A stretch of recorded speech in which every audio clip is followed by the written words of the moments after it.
My name is Keesh, as everyone calls me. I'm currently the chief editor of a Malaysian-based sports website called fourthofficial.com, which is based in KL. And I'm also a weekly football pundit on BFM radio.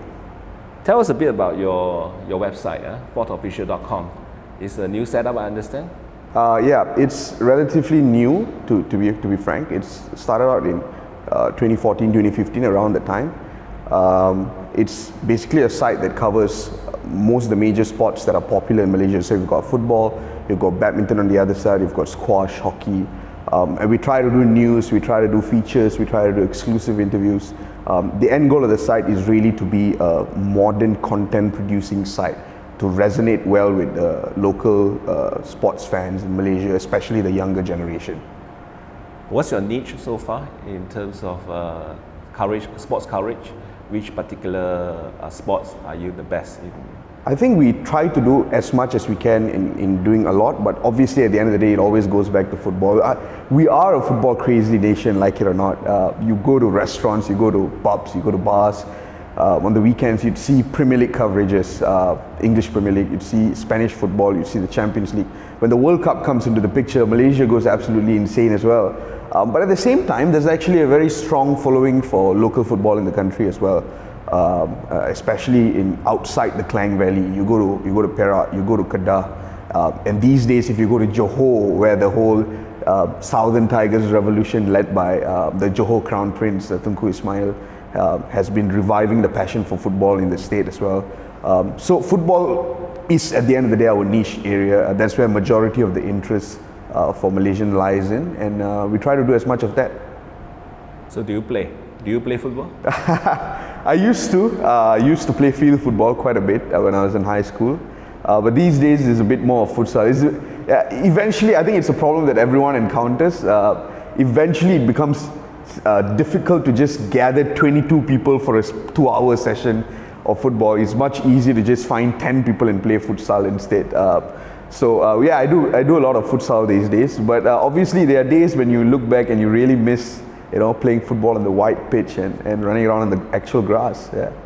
Futsal online, the video game. Yeah, I mean, it's an interesting thing really, because it's no longer just a video game now. It's an actual sport, as a lot of them would put it. You've got this movement called esports. So you've got a lot of people playing FIFA competitively. In fact, they've got footballers in Brazil and in Europe that are quitting actual football careers to become professional FIFA players.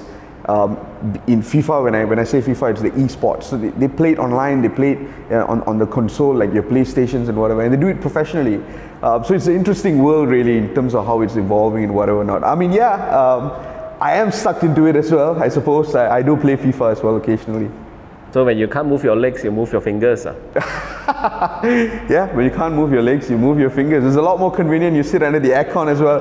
No, but really, like as big as FIFA or as big as esports grows, I don't think it can ever take away the sheer joy of being able to play on the pitch on a sunny afternoon, or sunny morning, sorry. Yeah. So how do you ended up with this job? It's a very interesting thing really. Prior to Fourth Official, I used to work with Goal.com, and while working with Goal.com Malaysia, I did a couple of projects with Astro Supersports host Roshan Narayan. I think if you watch Astro Supersport regularly, you'd see him on TV. So we did a couple of projects with him, and somewhere around the range of 2014 or so, he wanted to start a football site together with the owner of Lawyat.net. And he got in touch with me because he has worked with me before at Goal.com, and he asked me like, hey, we've got this project coming along. We want to start a Malaysian-based football site.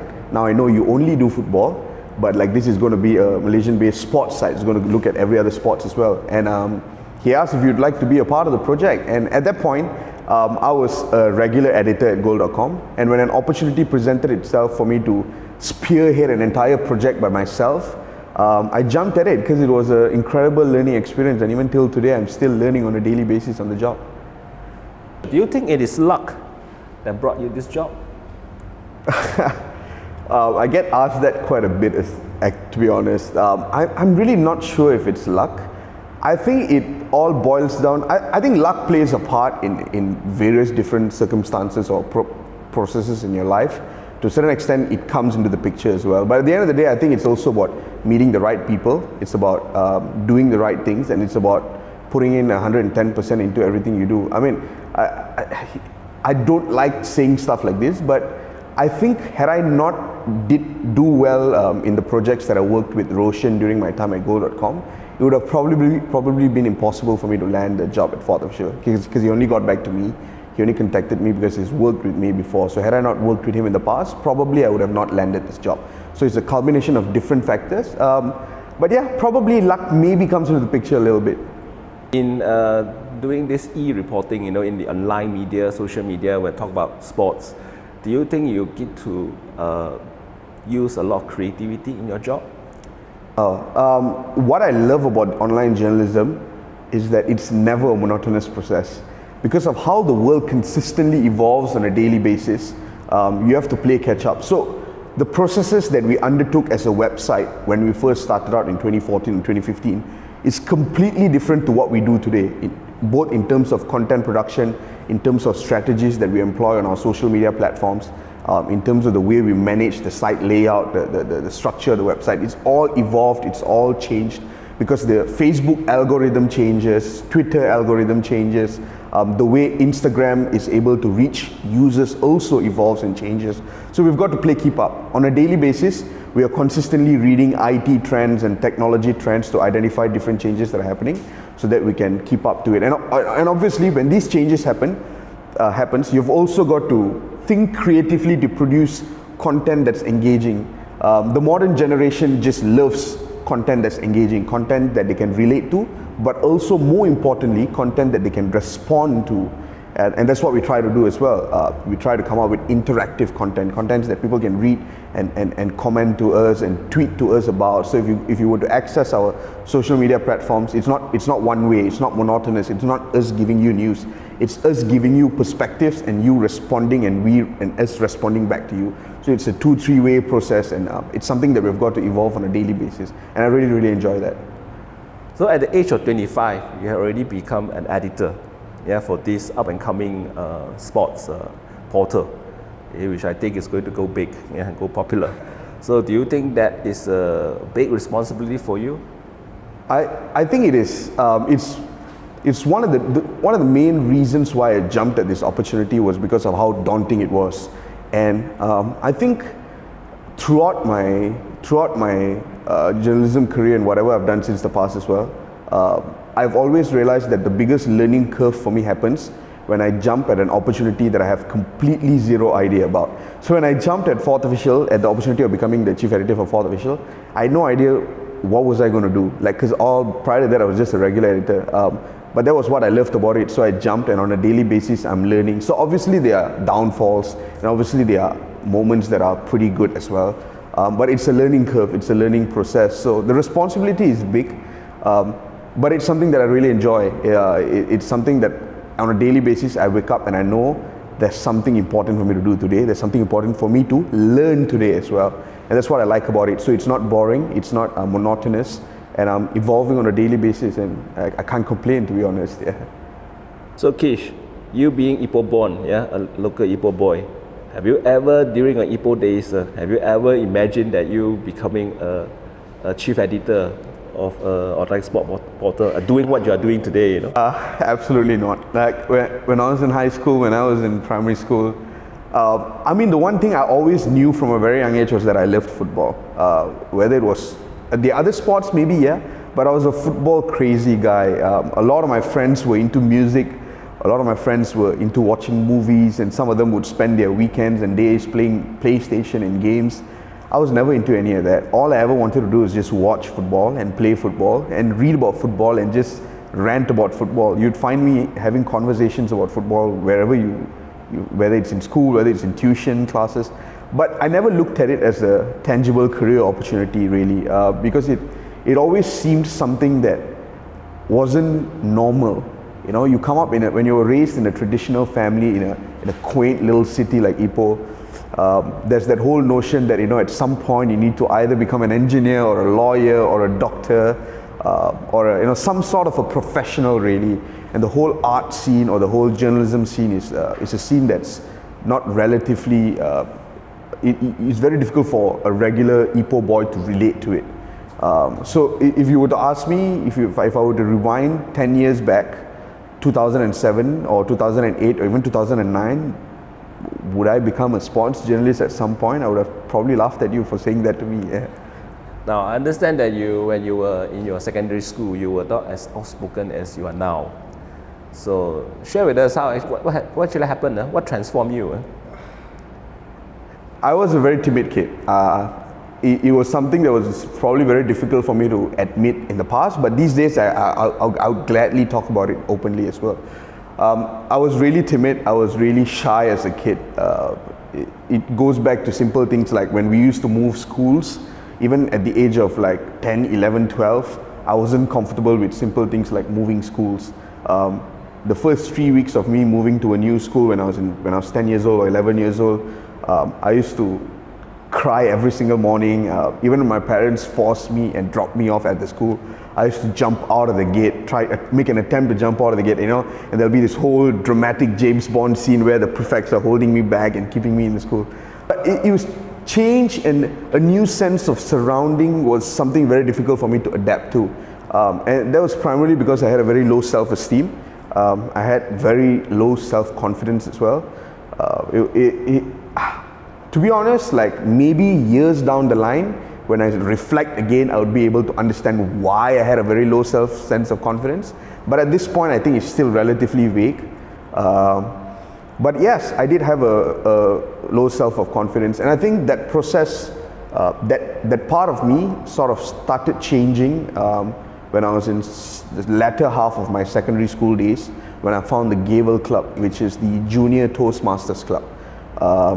Spearheaded by Pak Peter and Puan Nor Aida herself, and these two individuals played a very huge part in me breaking the glass ceiling and shattering my confidence ceiling as well. It was at the Gavel Club when I found opportunities to go up and speak. It was at the Gavel Club when I could go and stutter for 3 minutes and not say anything, and no one was judging me, or no one was making assumptions about who I am, or no one was laughing at me. And I found that like comforting at that age, at that stage of my life. I found that very comforting, that I could go up and mess something up and screw up, and no one will be on my case. No one was there to batter me instantly or laugh at me, And I found that very comforting, and day after day, eventually I kept coming back, and it eventually helped me break my confidence level. And then of course, eventually when I moved to university, I found competitive debating, which was like a natural transition from public speaking. Eventually you go into debating, and debating was the cherry on the ice. Like it just helped me completely break my confidence, because now it wasn't just about me talking, it was about me talking sense. I had to talk sense whenever I went up with a limited amount of time, and that really helped me think on my feet and helped me break my confidence level. Yeah. So what you have gone through during your teenage years, being very timid, being very enclosed, do you think that is a very common problem among kids nowadays, the younger generations? I think it is, especially in Malaysia. I think it is. I think it's a problem because Malaysian kids, or even the Malaysian society in general, we don't encourage the or rather the younger generation, or we don't encourage our kids or teenagers to be outspoken. We educate them to be listeners. We educate them to be acceptors. So all they ever do is sit in a classroom and absorb knowledge, and they're expected to just listen to that knowledge, absorb it, and just apply it somewhere else. There's absolutely no process involving questioning. No one is taught to question things in a classroom. It was when I found debating was the first time I was ever taught to question things that were taught to me from a very young age. Like when I was a young, and I'll gladly say this in front of camera these days. When I was a young age, I was probably a racist guy to a large extent. Like how in society today we are pre-programmed to switch back into fear mode when we see people of African American descent, or when we see people of African descent or dark skin color. We go back into the fear mode. I think it's pretty common among local Malaysians as well for parents to walk by an Indian man and say that, look, if you're naughty in class or if you're naughty at home, I'll bring you to that Indian man. You know, like stuff like that is said very commonly. And I was probably part of the system as well, you know, from a very young age. And I never questioned it because we were never taught to question anything like that. It was only when I found debating that I started questioning these things, and I started realizing that there's so much more to the world than I actually know, you know. And I think that was very important for me because it eventually helped me open up my perspectives and widen my horizon. We understand that you also are involved in coaching and judging in debates. Is this one of the ways for you to basically try to correct this, to help the society to correct this? I would very much like to think so as well.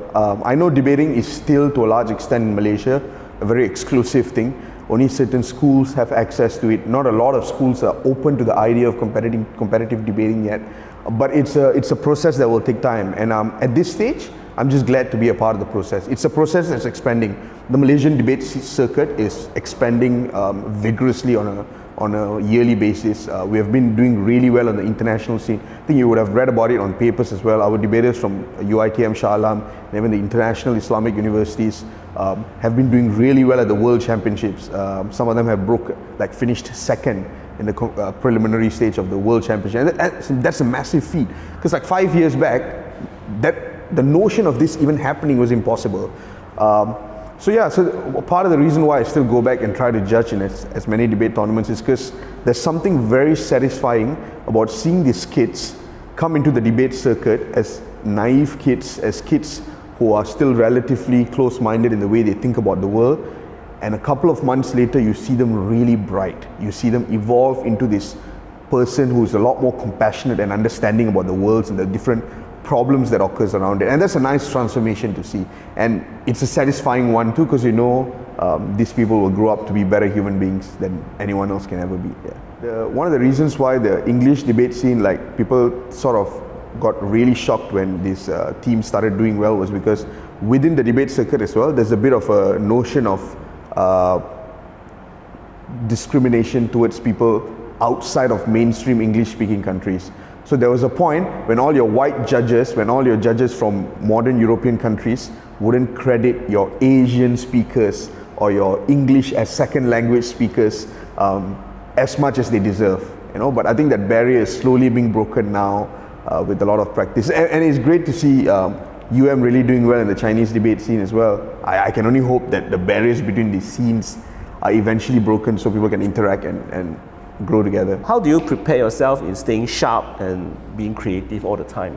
Because I believe this is going to be a very demanding thing for you, because as you said just now, you have to do this every day, looking at what's changing, what's new outside, and then how you're going to adapt yourself. I think there's two things that I try to do these days. I'm pretty sure over the next few years I will find out new other things that I need to do as well. But at this stage, I think there are two very important things that I try to do.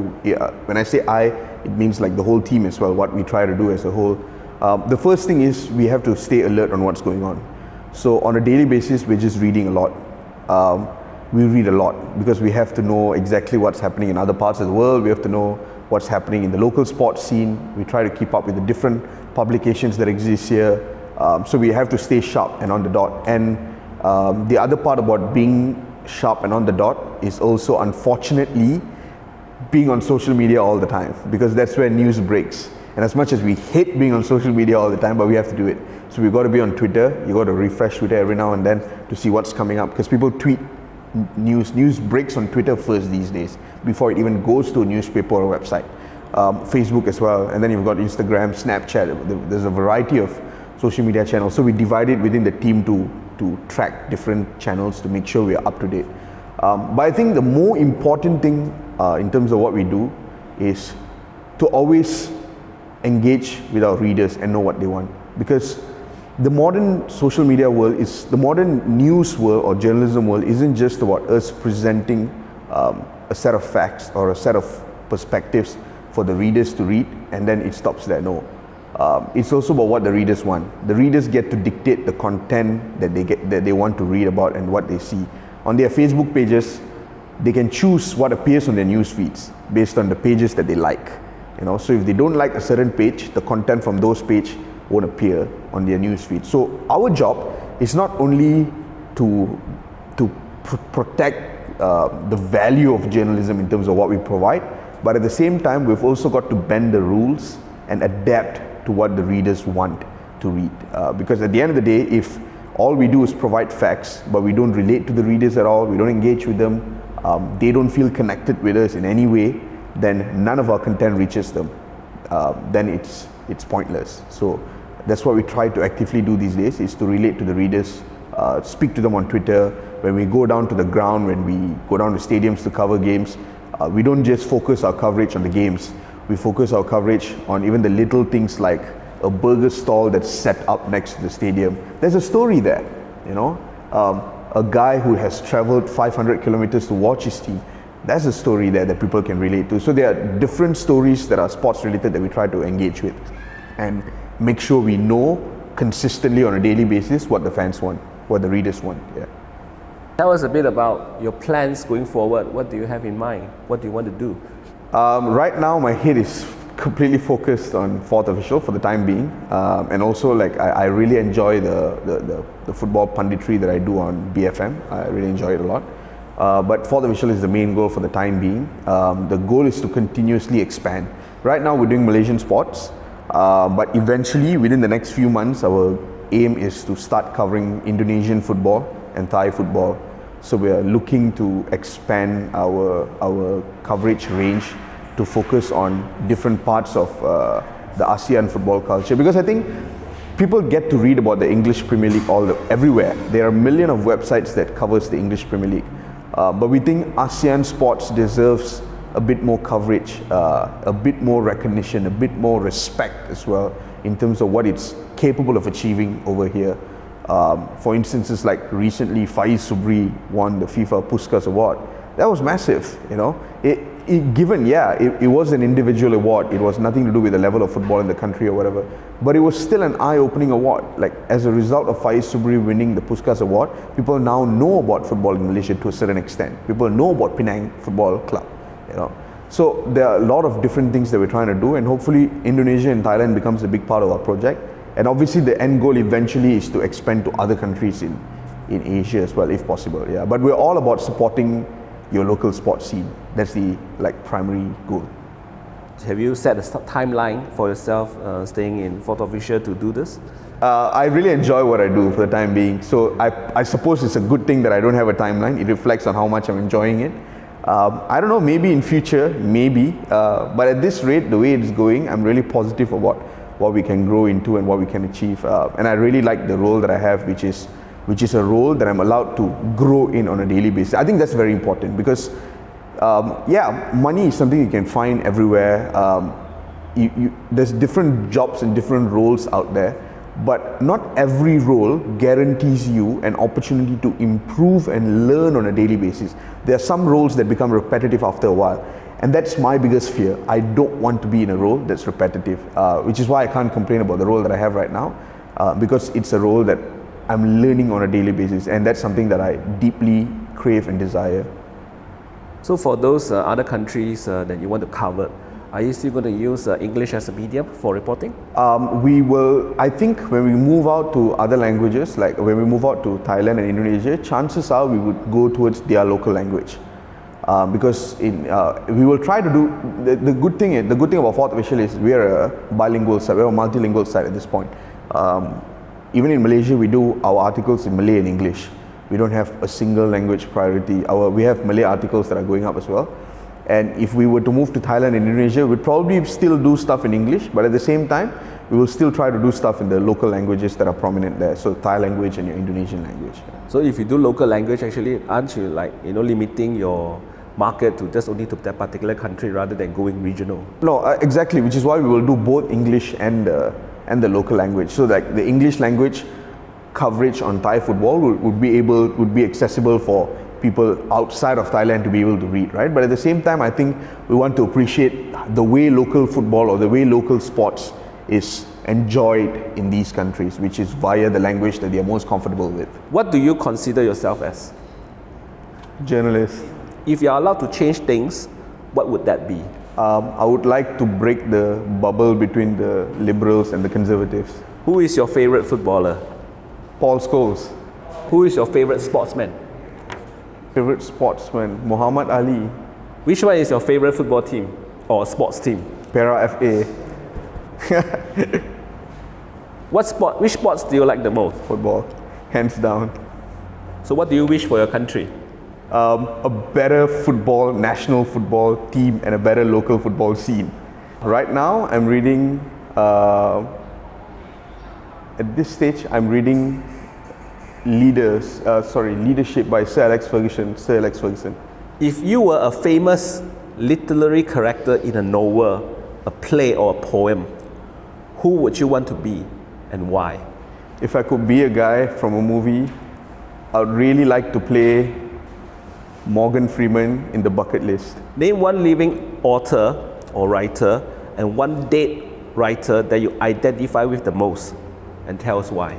I think living author, Malcolm Gladwell. I really like him. Dead author, probably George Orwell, because I really enjoy his existential books. Like, it's incredible. Yeah. Do you believe in writer's block? It'll be a crime if I say I don't, because we all experience it on a daily basis. Okay, then how do you overcome it? I go out. I have to be out. I listen to music. I go on a drive. Probably drive. Yeah, drives help me a lot. What qualities do you admire the most in a writer? Persistence. Which is one trait that you deplore the most in writing or in a writer? The need to match societal standards. Complete this sentence. Few people know this, but I... Few people notice that we, the fans, are the ones to blame for Malaysian football's horrendous standards, but I do notice and I put the blame on myself as well. What is your favorite word? My favorite word is passion. What object is indispensable to you when you write? My laptop. What is the best time of the day for writing? Oh, night. Night is definitely night. Wee hours of the night, 2, 3 a.m. Back. What is your least favorite word? Probably the word soccer, because I think it's an American term that's pointless. It's football. It's always been football. Thank you, Kish, for coming to Sharpened Word. Yeah, thanks a lot for having me here. Eye-opening talk with us, and we wish you all the best. Thank you. Thanks for having me here.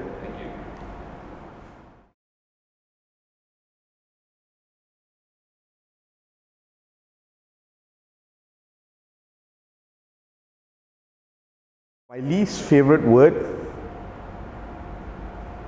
I haven't thought about that. My least favorite word at this stage,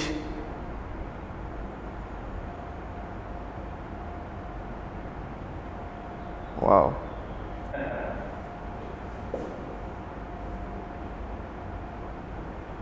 Give me a second. Least favorite word. Yeah, you got me one there.